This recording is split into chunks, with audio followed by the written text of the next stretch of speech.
The international break is done. Norwich City have a busy time of it as the Championship resumes. 5 games in the space of 17 days. A midweek trip to Huddersfield on Wednesday, of course. But first of all, tomorrow's visit to Aston Villa. We've been speaking to caretaker manager Alan Irvine.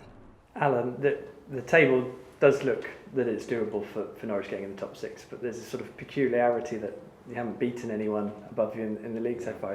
Is that just a peculiarity, if I could say, or something more? No, I think that there are too many teams that you're talking about that we haven't beaten. I think that's, it's a poor reflection on us as far as the season is concerned.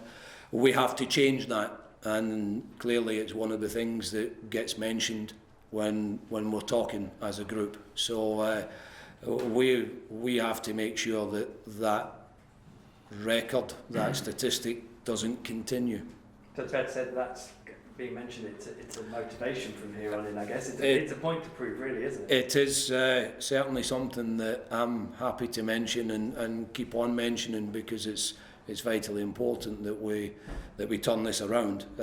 If we have the same record against these teams going into the remaining games, then clearly we won't get to where we want to get to. I've been told that I'll be looking after Villa, Huddersfield and Reading, and then I'll get an update after that about what's happening there. But in terms of, as you say, your position in terms of applying for the job, that still remains the same. You won't apply for the job? No, I won't apply, no. There is obviously uncertainty, for players and staff. There's a lot of talk around the training ground about, what's happening next, and you hear bits and pieces, but our job, again, my job, is to try and make sure that all of that's just background noise rather than it being the stuff that we're kind of focusing on.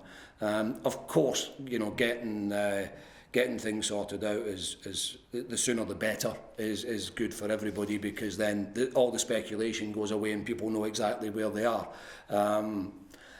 The players have just got to get on with the job at the moment, just as the staff have got to get on with the job. And I think I actually feel probably more for the staff than I do for the players, because you just don't know what might happen in terms of changes.